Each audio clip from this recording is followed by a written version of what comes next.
Cheers. We are drinking Mas Agave Hard Seltzer from Founders Brewery, which is in California? No, Grand Rapids, Michigan. Michigan, yeah. So, Not even close. that's what no, I'm not even close. That's what we're enjoying. We've been trying like a lot of different hard seltzers. And this one's probably the best. So anyway, we wanted to come here and have another little drink with us session because we have some news. Yeah, so I've been in talks with a Canadian school for a while now because we decided we wanted to move to Canada, make this van into a mobile house basically, go to Canada, go to school there. I would be a nurse there.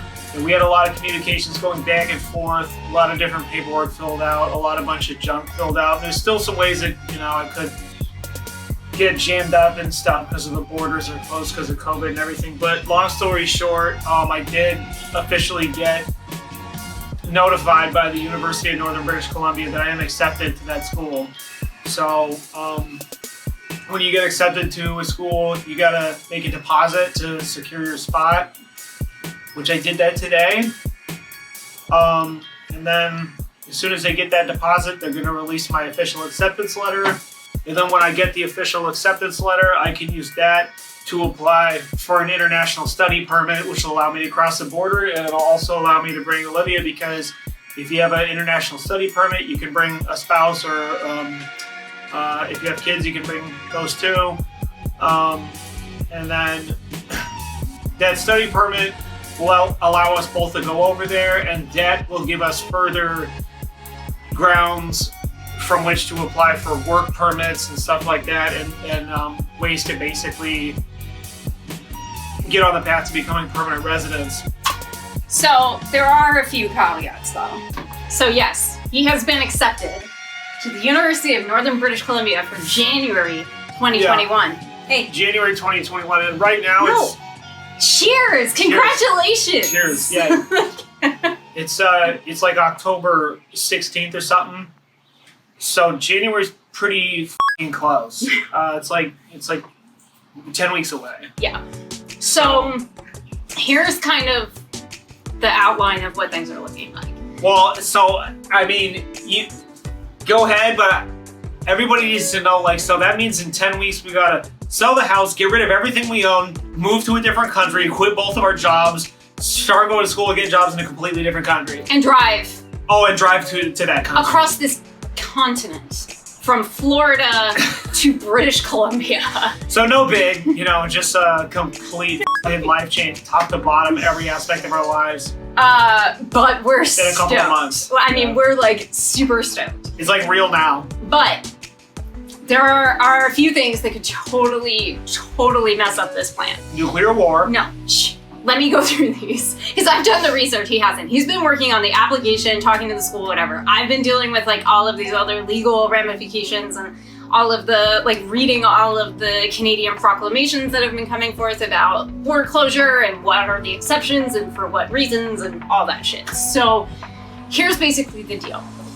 When you apply as an international student to school in Canada, you need what is called a study permit, which is also, I guess it's basically the same thing as a United States student visa. So that allows you to go to Canada, legally stay there for an extended period of time to get a Canadian education. Once you have your study permit, you can also apply for a work permit, which he will be eligible for. And as his legal spouse, I will also be eligible. Once he has his study permit, we can both apply for basically right to work, and we can start looking for jobs in the area of the school that he'll be attending. Now, a study permit or student visa does not automatically allow you to cross the border into Canada, especially if your classes are all online, which his first semester They probably will be. Especially because of COVID, but also because he has some Canadian prerequisites that he has to take that aren't required in the United States. For instance, there's one. I got to take math because it's really dumb. I've already taken this math subject, but it was more than 5 years ago. I still remember everything. It's statistics. It's my favorite type of math, but but you got to have math that's less than 5 years old. So I got to do that. And then the other thing is I got to take 1 or 2 other classes too, because some of the prereqs in Canada, they don't really do in the US. I got to take an indigenous cultures and peoples or something like that, which they make every single person in every single degree take that class. Which I think is great. I think that's awesome. Yeah. I'm going to be looking at your notes. I'm going to be learning. I'm actually legit excited to take that. Anyway, backing up a little bit. So because his classes are going to be online for the first semester, we do not automatically, once he gets a study permit, have the right to cross the border because it is closed, and that's not considered essential travel. We also have heard that the study permit process, which used to take about 6 weeks, now has been extended to sometimes 3 months or longer. So there's the possibility that he might not even get the study permit before the term which he was accepted for, which is January 2021. Yeah, but I would still be able to take the classes because they're online. I don't know that you can take the classes if you don't have a Canadian study permit. Well, I'd be accepted by the school and I pay tuition in advance, so I don't have to cross the border. A study permit is a reason for being able to go to Canada and stay in Canada. Yeah.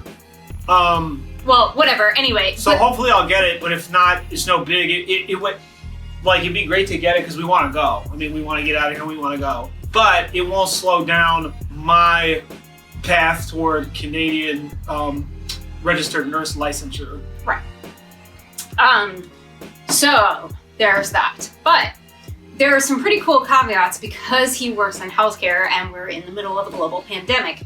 I was looking up earlier this morning some of the documents that Canada has released and has been releasing on a monthly basis, where these proclamations will expire and then they have to issue a new one and replace previous ones, updating the public and the laws on what's going on legally as it pertains to COVID. And in one of these documents that I read earlier today, which was issued in August, I think that was the most recent one I could find, they have a whole bunch of sections where they outline, okay, if there's a compassionate reason for you to cross, or you're a healthcare worker, you're transporting healthcare supplies across the border, stuff like that. But there's a very, very specific one that says if you are a Canadian student or international student studying in Canada and you have right to work in Canada as a healthcare professional, you can cross the border to go and work as a healthcare professional during the pandemic. So what we're thinking is, okay, if we're both able to get work permits, he's got his study permit, we're ready to hit the ground running in January 2021.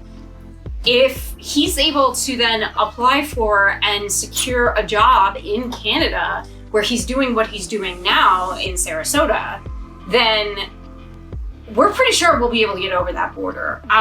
We will still have to quarantine. There's a 14-day quarantine period, and they're very, very strict about it. So where we're at, we don't know when we'll actually be leaving this house, this area, but we know it's imminent, which means we got to get the house ready to sell, and we got to finish the van because we're going to need to live in it pretty soon. So that whole thing where we were like, oh, someday we want to move to Canada. Yeah. It's happening. We're not exactly sure when, but the wheels are definitely in motion and we are super excited. And that means that we're going to be having Vanny DeVito adventures before too long. There's a whole nother piece of this as well, for which we need your help. And that is figuring out what route we're gonna take. Oh my God. So there are a whole bunch of people in the Northeast we'd like to see on our way, but obviously with COVID, I don't know what people are willing and not willing to do as far as seeing other people. We gotta go west. Right. Well, we also have to go north. But we were already thinking about the fact that, so this van, as far as I know, it's lived its entire life in Florida. So it doesn't have snow tires. It doesn't have chains. It is rear wheel drive The tires are in good shape, but we're not like 100% super equipped for really, really heavy bad weather yet. And because this is our home for the foreseeable future, we don't want to like endanger it unnecessarily. So we're thinking about sticking to the more southern states of the United States as we go across, and then probably going up California. Anyway, we want to know, I've never driven cross country, have you? No, I think the farthest I've ever driven, once I drove from the very end of Southern California all the way up to British Columbia, which is where we're going. That's where we're going, is British Columbia. But that's only 3 states. I mean, yeah, there's 3 giant states, including California, the longest state, but that's probably the longest. It was more than 16 hours drive. That's about it, I think. That's about the longest one I've done. So we don't know exactly how long we're gonna have to do this drive. I would like to make it leisurely and to kind of enjoy this as an adventure and like take a month. So that way we're not having to drive like, 8, 10, 12 hours every single day for days and days on end. That means we gotta go even sooner. Well, if you're taking classes online and we have internet access reliably, it probably actually won't be that big a deal, but there are a million details to figure out. I think Google Maps said that it takes 33 hours to drive from Florida to California. So obviously it's farther to drive to British Columbia than to Florida, because we'll have to drive north. Yeah, because we're going to have to drive way more north. And this school in northern British Columbia is actually really in the center of British Columbia. Yeah, it's not right on the border. It's in Prince George, so it's like apparently like 8 or 9 hours north of Vancouver. Ugh. So well, but you know what? It's also a little east too, so that'll cut our time down a little bit. That's true. Not like right on the coast. But we're probably going to go see his parents in California before we go up, which means we're going to go all the way out to the coast. West. All the way to the west. And then tuck back in. But anyway, the point of all of this is to say, if you've driven cross country and you have any, tips on east routes to west, or places we absolutely have to stop, certain parks or whatever, it's going to be winter time, so think about, what might be ideal for people driving for the first time in a van cross continent.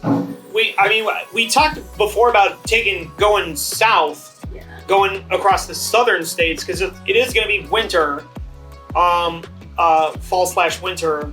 So we're going to go across the southern states to California, then up the west coast so that we can hit Oregon and Washington, neither of which you've been to, correct? Correct. Yeah, and both of which I've been to, and they're like 2 of the best states that I've ever been to.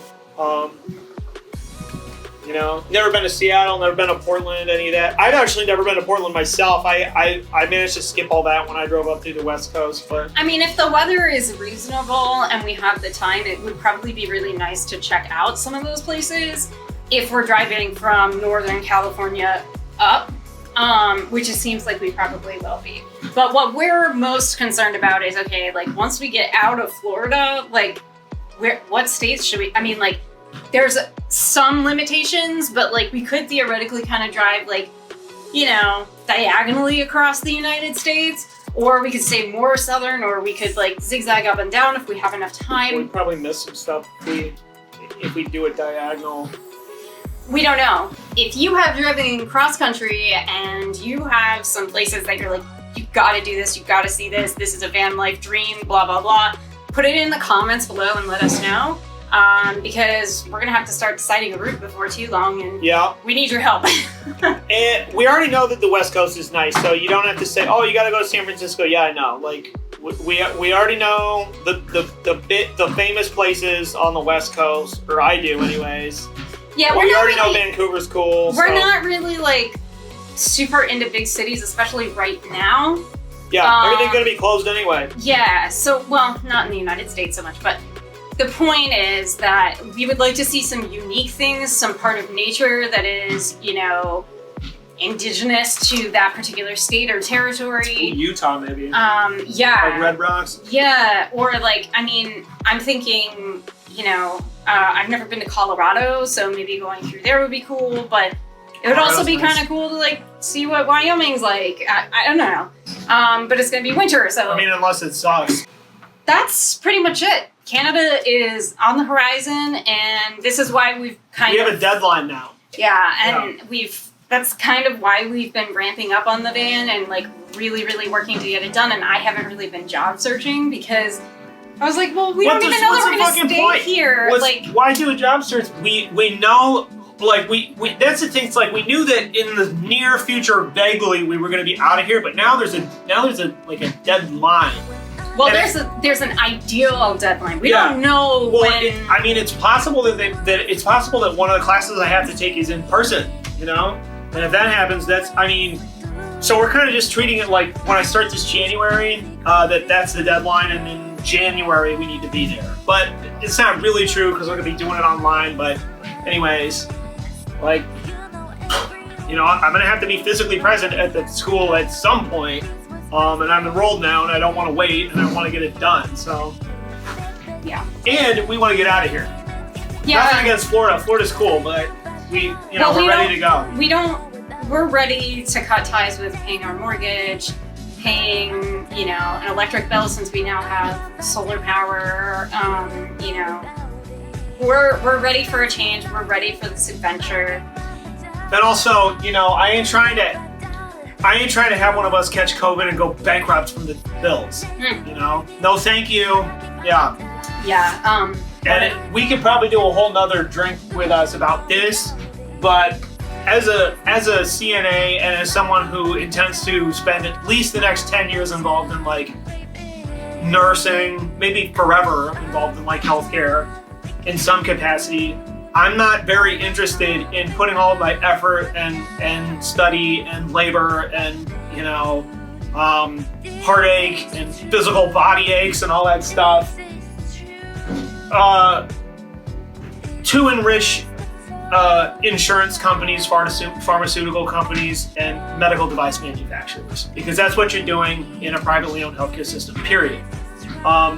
What I want to do is I want to put all those efforts into my patients, because healthcare should be for health, not for profit.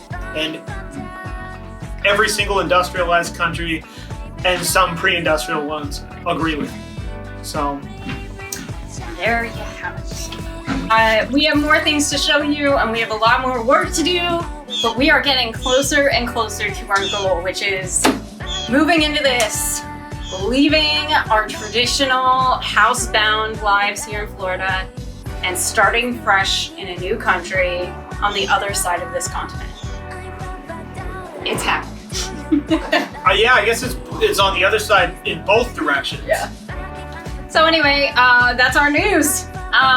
So stay tuned for more updates. We will let you know when we know more. And in the meantime, we're gonna keep chipping away at this and get our lives ready to go. Anyway, that's that. Canada, here we come. To Canada. Canada.